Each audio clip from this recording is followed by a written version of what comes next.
بخاری شریف میں قبیلہ غامدیہ کی اس عورت کا تذکرہ موجود ہے جو خود آئی تھی، کوئی گرفتار کر کے نہیں لایا تھا، از خود آئی۔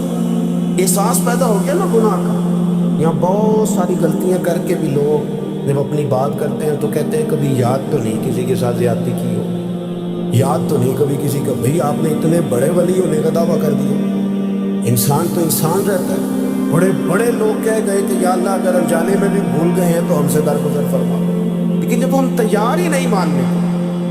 حضرت انس بن مالک کہتے ہیں وہ خاتون آئی، کوئی پکڑ کے نہیں لایا، کسی 14 دنوں کے ریمانڈ پہ نہیں اسے منوایا گیا، اسے وہ خود بخود آئی اور کریم محبوب علیہ السلام کے سامنے جب وہ کھڑی ہوئی تو اتنے درد سے میں نے کم لوگ روتے دیکھے ہیں جس درد سے وہ روئی۔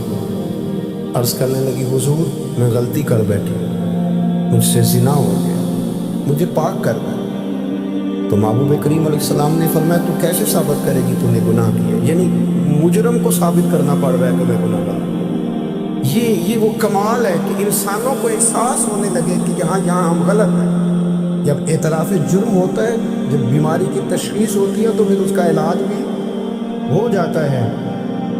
حضرت انس بن مالک کہتے ہیں وہ عرض کرنے لگی حضور میرے پیٹ میں ناجائز بچہ ہے۔ حضور نے فرمایا جا جب بچہ پیدا ہو تو پھر آنا۔ وہ 8 ماہ کے بعد آئی، اس کی گود میں پھول سا بچہ تھا۔ حضور نے فرمایا واپس جا، جب روٹی کھانے لگ جائے تو پھر آنا۔ وہ 2 سال 2.25 سال دودھ پلاتی رہی، پھر جب آئی تو بچے کے ہاتھ میں روٹی کا ٹکڑا تھا۔ کریم محبوب صلی اللہ تعالیٰ علیہ وسلم سے آ کے جب اس نے بات کی تو وہ درد سے روئی، کہنے لگی یا رسول اللہ 3 سال ہونے کو ہیں، میں نے گناہ کیا ہے، میں ساری رات سو نہیں پاتی۔ حضور تڑپتی، اگر اس حال میں مر گئی تو اپنے رب کو کیا منہ دکھاؤں، مجھے پاک کر دے، میرے حال پہ رحم فرمائے۔ محبوب کریم صلی اللہ علیہ وسلم نے بچہ ایک صحابی کو دیا، فرما بچوں کی طرح پالنا، اور کہا اسے لے جاؤ، پتھر مار مار کے اسے سنسار کر دو۔ صحابہ کہتے ہیں اسے پتھر لگ رہے تھے، حضور بے چینی کے ساتھ ٹہل رہے، آ کے خبر دی حضور وہ تو وصال کر دے، انتقال ہو گیا۔ فرمایا یہاں تک تو بات اس کی تھی۔ حضرت انس بن مالک کہتے ہیں اب محبوب کریم نے صحابیات سے فرمایا اسے غسل دو، کفن پہناؤ، جنازہ تیار ہو جائے تو مجھے خبر کرنا۔